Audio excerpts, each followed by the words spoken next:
ہمارے ہاں سیرت کے جلسے تو آج کل ہو گئے، بے شمار ہوں گے، ہر جگہ ہوں گے۔ ہوتا کیا ہے؟ آپ کی عظمت بیان ہو رہی ہے، آپ کی کالی کملی کا تذکرہ ہو رہا ہے، آپ کی سرمئی آنکھوں کا حسن بیان کیا جا رہا ہے، آپ کی زلفوں کی تذکرہ، یہ تو نہیں، اس میں کوئی شک نہیں۔ تمام انبیاء اور رسول کو جو کمالات عطا ہوئے، محمد کو وہ سب عطا ہوئے صلی اللہ علیہ وسلم۔ اس نے یوسف نبی عیسیٰ ید بیضا داری، آنچ خوبہ حمد آرنگ طلحہ داری، لیکن حضور فرماتے ہیں تمام نبیوں اور رسولوں نے جو تکالیف برداشت کی میں نے وہ سب کی سب برداشت کی۔ یہ کوئی بیان کرتا ہے؟ کیسے بیان کرتا ہے؟ اس سے تو کچھ سبق ملتا ہے کہ کچھ تو تم بھی کرو بھائی۔ یہ کہاں عاشق رسول بنے پھر رہے ہو، کہاں عید میلاد النبی بنا رہے ہو، زمین و آسمان کے کلام اللہ سے بھی اوپر کر رہے ہو راتوں کے اندر۔ یہ نہیں ہے محمد سے نسبت اور تعلق کا معاملہ۔ اب آپ دیکھیے، جو اب واقعاتی انداز میں تو جانے کا وقت ہے نہیں، لیکن ایک بات آپ کو بتا دوں، دشمنوں نے اقرار کیا ہے کہ تاریخ انسانی کا عظیم ترین انقلاب محمد نے برپا کیا صلی اللہ علیہ وسلم۔ M N Roy of India, member of Communist International, اس نے 1920 میں تقریر کی لاہور میں، بریڈلا ہال میں، دی ہسٹوریکل رول آف اسلام، وہ کتاب اب بھی انڈیا میں چھپتی۔ اس نے کہا تاریخ انسانی کا عظیم ترین انقلاب محمد نے برپا کیا، اور اس نے کہا یہ نبی فتوحات نہیں تھی، فتوحات تو سکندر نے بہت کر دی تھی، اٹیلا نے بہت کر دی تھی، چنگیز نے بہت کر دی تھی، وہ بروٹ فورس تھی، وہ وحشی قوت تھی، اور محمد کی فتوحات اور ان کی امت کی فتوحات سے نئی تہذیب دنیا میں آئی، نئی روشنی دنیا میں آئی، نئے علوم ایجاد ہوئے، دنیا منور ہو گئی۔ بہت عمدہ کتاب ہے ہسٹوریکل رول آف اسلام، 1980 کے قریب کتاب چھپی امریکہ میں، دی 100 a selection and gradation of the 100 most influential personalities of human history۔ تاریخ انسانی کا دھارا بہتا ہے، ہم بھی اس میں بہ رہے ہیں، جدھر بہ رہا ہے ہم بھی بہ رہے ہیں، چلو تم ادھر کو ہوا ادھر کی۔ کچھ لوگ ایسے ہوتے ہیں کہ جو دھارے کا رخ بدلتے، بہنے والا تو سب بدلتا، لیکن اس دھارے کے رخ کو بدلنے والا کوئی تو ڈاکٹر مائیکل ہارٹ نے پہلے 100 آدمیوں کا انتخاب کر لیا جنہوں نے تاریخ کے دھارے کا رخ موڑا ہے، سلیکشن، پھر گریڈیشن۔ ان میں سب سے زیادہ جس نے موڑا ہے، جس سے سب سے زیادہ مؤثر ہوا، وہ کون؟ نمبر 1، پھر نمبر 2، پھر نمبر 3، 100 تک چلا گیا۔ نمبر 1 پر حضور خدا رہا، عیسائی ہے اور ابھی تک کوئی اطلاع نہیں ہے اس کے اسلام میں آنے کی، زندہ ہے، مینہٹن میں رہتا ہے۔ اس نے پھر اس کی وجہ بیان کی کہ naturally I go an explanation. Jesus کو جسے خدا مانتے ہیں اسے نمبر 3 پہ لے گیا، حضور کو نمبر 1، اور جواب کیا دیتا ہے؟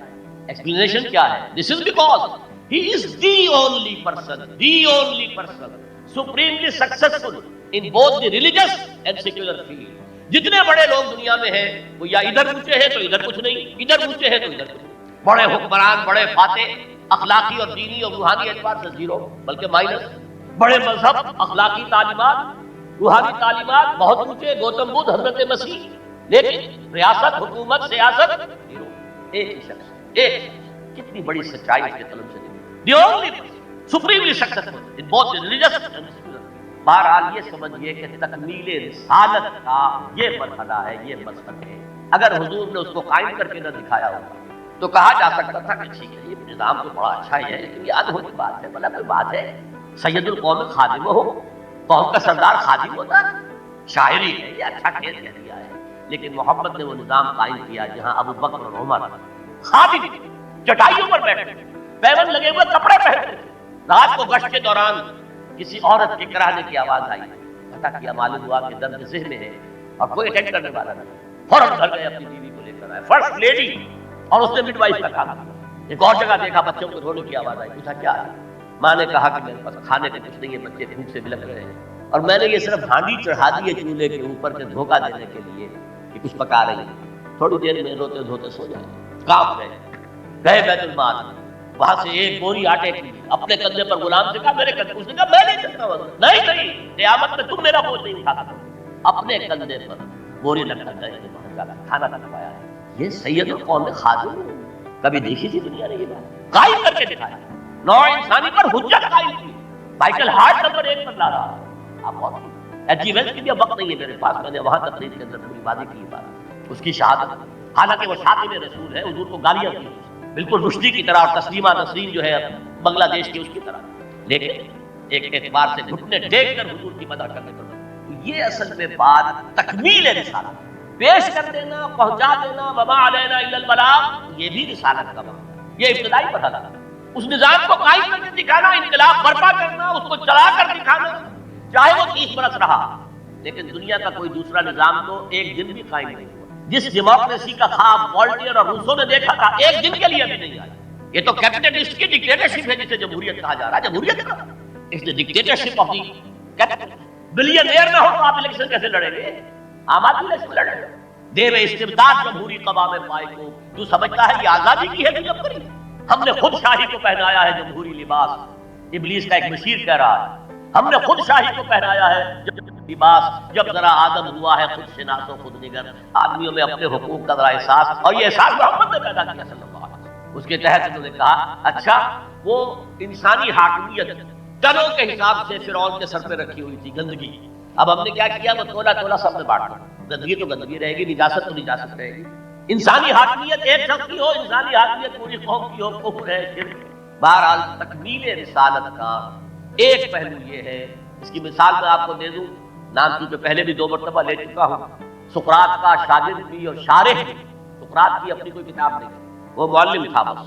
اس کا فلسفہ بیان کیا ہے افلاطون نے. اور پلیٹو نے کتاب لکھی دی ریپبلک. اب دیکھیے آج سے 2500 سال پرانی کتاب ہو گئی. حضرت عیسیٰ سے 300-400 برس پہلے کتاب اتنی زوردار ہے, آج تک زندہ ہے. ورنہ کتاب ختم ہو جائے گی. کوئی زوردار کتاب تو زندہ رہے گی. نقشہ پیش کیا ایسے ہونا چاہیے, نظام حکومت ایسا ہونا چاہیے, فلاں ایسا ہونا چاہیے, فلاں ایسا ہونا چاہیے. لیکن وہ نظام ایک دن کے لیے بھی دنیا میں کہیں قائم نہیں. لہذا اسے کیا کہیں گے؟ یوٹوپیا, ایک خیالی جنت. حضور نے بھی خیالی جنت پیش کر دی ہوتی, قائم کر کے نہ دکھاتے تو وہ حجت نہیں بن سکی.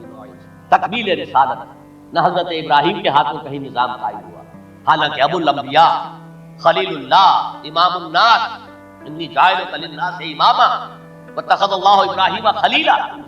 نہ موسیٰ کے ہاتھ میں نہ عیسیٰ کے ہاتھ میں علیہ السلام. یہ صرف محمد رسول اللہ صلی اللہ علیہ وسلم کا مقام ہے کہ آپ نے ایک عظیم انقلابی جدوجہد.